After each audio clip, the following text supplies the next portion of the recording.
अस्सलाम वालेकुम दोस्तों, मैं इस वक्त लॉर्ड्स क्रिकेट ग्राउंड में मौजूद हूं और आप ये प्रोग्राम द लैड के तामर से सुन रहे हैं। सरदार औरंगजेब साहब भी मेरे साथ मौजूद हैं और लॉर्ड्स टेस्ट में पाकिस्तान की कवरेज के ऊपर भाई साहब ने अपने एंट्री डाली है। कल भी आपने इनकी गुफ्तगू सुनी थी।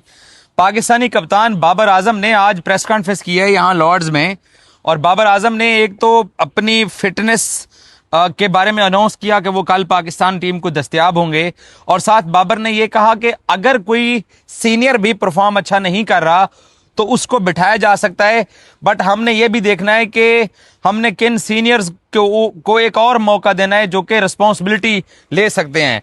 तो बाबर ने ढके छुपे अल्फाज के अंदर भी कोई ऐसा हिंट नहीं दिया कि रिजवान ड्रॉप होगा, आगा ड्रॉप होगा, सऊद शकील ड्रॉप होगा, इमाम ड्रॉप होगा या अजान अवैस ड्रॉप होगा, क्योंकि बाबर ने खुद तो खेलना है तो ड्रॉप किसको किया जाएगा? क्या यंग जो है अजान अवैस उनको निकाला जाता है, इमाम को निकाला जाता है, सऊद को बिठाया जाता है, या out of form Salman Ali Agha को बिठाया जाता है?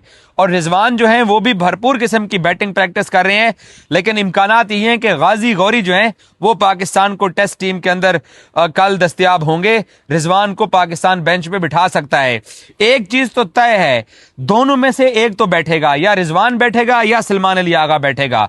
बॉलिंग में भी मुझे नहीं लगता कि साजिद खान को यहां अंदर चांस दिया जा रहा है, क्योंकि इंग्लैंड के तमाम जो बैटर्स हैं वो राइट हैंडर हैं। सो लेफ्ट आर्म जो स्पिनर होते हैं उनका गेंद लेग ब्रेक की तरह बाहर निकलता है, तो इसलिए left arm spinner Ali Usman मुझे खेलते हुए दिखाई दे रहे हैं। अलबत्ता एक ही तरह के तीनों बॉलर हैं, मतलब 130 की स्पीड वाले, अब्बास भी, खुरम शहजाद भी, खुरम के साथ मोहम्मद अली डेजी भी। सो अब्बास और खुरम खेलेंगे तो डेजी बैठेंगे, आप उबैद शाह को चांस दे सकते हैं। लेकिन मेरी टेक जो है वो ये है, सरदार साहब की मैं ओपिनियन लेता हूं कि आप जो 16 प्लेयर लेके आए हुए वो सारे एक जैसे हैं। ये मुश्किल हालात में फिला ने मुझको सपोर्ट किया था तो मैं उसको सपोर्ट करूंगा। आज हम आईसीसी वर्ल्ड टेस्ट चैंपियनशिप के आखिरी पॉइंट के ऊपर खड़े हुए हैं। सो हमें बोल्ड डिसीजन लेने पड़ेंगे, ब्रेव कॉल्स लेनी पड़ेंगी, और प्रोफेशनल अंदाज के अंदर पाकिस्तानी टीम को यहां अपनी प्लेइंग 11 मैदान में उतारनी पड़ेगी। सरदार औरंगजेब साहब मेरे साथ मौजूद हैं। मैं आपसे ज्यादा बोरिंग सवाल नहीं करूंगा, खबर मैं आपसे बाद में लूंगा। पहले तबसरा कीजिए कि किसको बैठना चाहिए, किसको आना चाहिए। देखें, अगर देखा जाए ना तो जो परफॉर्मेंस के हिसाब से तो जो नाम आप लिए डेफिनेटली इनको बैठना चाहिए। और रिजवान बहुत अरसे से परफॉर्म नहीं कर रहे, गाजी गोरी हैं। मैं तो कहता हूं कि रोहिल नज़ीर को भी स्क्वाड में होना चाहिए था। सलमान अली आगा परफॉर्म नहीं कर रहे, सऊद शकील 5-6 इनिंग्स ऐसी हो गई हैं जिसमें वो परफॉर्म नहीं कर रहे। तो देखा जाए तो अच्छी खासी जो है वो चेंजिंग बनती है। लेकिन कल जब हमने अपना व्लॉग खत्म किया था तो इसी डिबेट पे ख़त्म किया था कि आपने कहा था कि सलमान अली आगा बैठ जाएंगे, रिजवान बैठ जाएंगे, क्योंकि सीनियर जो हैं लाहौर से कुछ हदायत ऐसी आ रही हैं। मगर ऐसा कुछ नहीं होने वाला। मैंने कल आपको कहा था कि बाबर आजम जो है वो सीनियर पे बहुत ज़्यादा रिलाई करते हैं। आपको याद होगा हसन अली को 3 साल के बाद बगैर किसी परफॉर्मेंस के, बगैर डोमेस्टिक खिलाए वो 2023 के वर्ल्ड कप में लेके आ गए थे। तो बाबर आजम का एक फार्मूला तो है कि वो जो अपने सीनियर्स हैं उन पर बहुत ज़्यादा ट्रस्ट करते हैं, और यहाँ जहाँ और वो ट्रस्ट पे पूरा उतरते हैं। नहीं, कभी नहीं। 2022 से तो ऐसा ही है कि बगैर परफॉर्मेंस के जो आता है। चले खुल के डिबेट कर लेते हैं, ये जिद क्यों नहीं छोड़ी जाती? देखिए, ये तो पूछना चाहिए ना, जो स्टेक होल्डर बैठे हुए हैं, जो इनको सेलेक्ट करके यहाँ पे बैठते हैं। बहुत लंबी चौड़ी फहरिस्त है हमारे जो मैनेजमेंट के लोग हैं, और सारे पावरफुल लोग हैं। ऐसा भी नहीं है कि कोई डिसीजन मेकिंग जो है, कोई पावर प्ले यहाँ पे चल रहा है या कोच की बहुत ज्यादा सुनी जा रही है, ऐसा बिल्कुल भी नहीं है। जो लोग वहां पे बैठे हुए हैं वो बहुत पावरफुल लोग हैं, उनको ये डिसीजन लेना चाहिए। ये ब्लेम अगर मैं बाबर आजम पे डाल दूं, रिजवान पे डाल दूं, सलमान अली आगा पे डाल दूं, तो मेरे ख्याल में ये कोई बात बनती हुई नजर नहीं आ रही, क्योंकि जो लोग ये डिसीजन मेकर हैं उन्हीं को ये फैसले करने चाहिए। सर लाहौर, सर मैं आपको कल भी खबर दी थी कि लाहौर ये कहता है कि हम अब क्या ग्राउंड में 11 उतरने हैं, टेलीफोन करें। देखिए, आप जो 15 सेलेक्ट कर रहे हैं ना, उसमें से आप 15 के 15 आप ऐसे प्लेयर कि आप एक जैसे प्लेयर।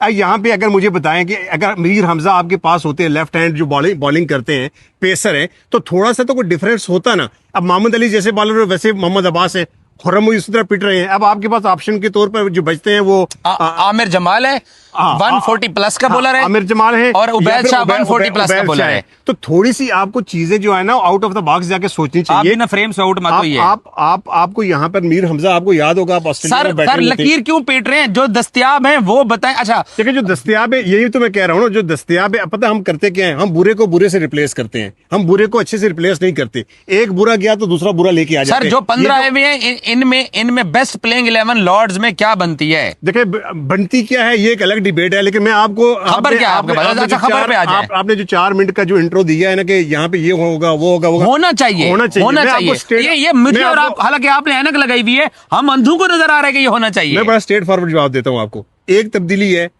अजान ओवैस की जगह बाबर आजम खेल रहे हैं, बस, बाकी कोई चेंजिंग नहीं है।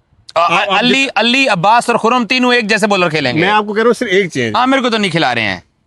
मैं आपको बता दिया ना, एक ही चेंज है, तो इसका मतलब एक ही चेंज है फिर ना, एक ही चेंज है। बाबर आजम खेलेंगे अजान ओवैस की जगह, बाकी कोई चेंज नहीं। रिजवान रिजवान अपने नंबर पे खेलेंगे, सलमान अली अपने अच्छा, नंबर पे रिजवान को खेलेंगे। खिलाने के पीछे आप मंतक क्या हो सकती है? मैंने आपको अभी मंतक अभी तो बताइए कि आपको, सीनियर को नहीं ड्रॉप करना। सिर्फ ये कि सीनियर कि मैं मुश्किल वक्त और में था, तू खड़ा रहा।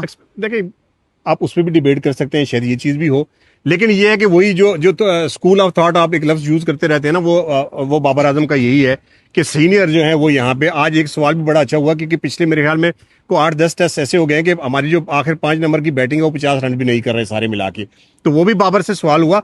At least out of the box उनका उसके पास भी डिफेंस है कि हमने 9 रन या 8 रन लोगों से बेहतर कम किए हुए, ज्यादा हम बुरे नहीं है। अच्छा चलें, अब मुझे, लेकिन अगर ये एक चेंज आता है, अजान ओवैस यंग बच्चे के ऊपर छुरी चला के आप उस निकम्मी टीम को जो 37 ओवर में ऑल आउट हुई, जो 400 खा गई, उसके साथ आप लॉर्ड्स टेस्ट खेलेंगे, तो इसका मतलब ये है कि आप प्लेट में रख के सीरीज दे रहे हैं। देखे ना, आपके पास जो दस्तयाब मटेरियल है ना, उसमें से उन्होंने बेस्ट निकालना है। उसमें से चेंज जो मेरे हिसाब से बनती थी, गाजी गोरी को उन्हें खिला देना चाहिए था। पहली बात है कि फर्स्ट चॉइस अगर मुझसे पूछे तो मैं राहुल नजीर के साथ इसलिए जाऊंगा कि डोमेस्टिक यार रुहेल लंदन में रात को जहाज पकड़ के यहाँ पहुंच सकता है। मैं वही कह रहा हूँ कि वो अगर होता तो वो होता है। अब गाजी गोरी को अगर आप लेके आए हैं तो फिर उन पे आप रिलाई करें ना। अच्छा, आपने रिजवान को जितने चांसेस मिल गए हैं पिछले 8-10 टेस्टों, तो रिजवान कल नहीं खेल रहा, रिजवान कल खेल रहे हैं, ये तो कह रहा हूं। इजाज वसीम बाखरी लॉर्ड्स में आपको खड़े होके ये खबर दे रहे हैं कि रिजवान या सलमान में से एक बेंच पे है। ये सामने दीवार पे लिखा जा चुका है। मैं दीवार पे उल्टी साइड पे पढ़ रहा हूं कि मोहम्मद रिजवान कल खेल रहे हैं और एक चेंज जो है वो बाबर आजम नहीं है। एक बात पे डिबेट जरूर हो सकती है कि खुरम जो है पिछले मैच में आउट ऑफ द फॉर्म थे, उनकी जगह अगर उबैद से आ जाते हैं तो मुझे बिल्कुल हैरानगी नहीं होगी। लेकिन तो जो सवाल आप कर रहे हैं, मुझे नहीं लगता दूर दूर तक शायद इस पे कोई डिबेट भी ना हुई होगी कि गाजी गोरी आ जाए रिजवान की जगह पे। भाईजान कल मैं और आप इधर ही हैं, इधर ही हैं। ओके, रिजवान बैठने जा रहा है। हाँ। मुझे तो आगा को भी बेंच पे बैठना चाहिए, मुझे तो ये दिखाई दे रहा है। जो रिजल्ट आ रहे हैं इसमें से तो आधी टीम को बेंच पे बैठना चाहिए। जो रिजल्ट पिछले 10-15 मैचेस में हम देख रहे हैं, लेकिन सवाल ये पैदा होता है कि फिर आप खिलाएंगे किसको? जो आपके दस्तयार मटेरियल में से जो बेस्ट उनको लग रहा है, जो उनको लग रहा है, यार आप वो खिला रहे हैं। आप काली ऐनक लगा के आपको क्या हो जाता है? आप जो 15 सेलेक्ट करके लाए हो, माडे सेलेक्ट करके लाए हो। सर 15 में से आप गाजी गोरी को खिला दें, आमर जमाल को आपने पहला टेस्ट मैच खिला दिया, आप उस पर शायद आपका एतमाद नहीं है, शायद आप चाह रहे हैं कि हम जो अपनी फुल स्ट्रेंथ है उसके साथ जाएं।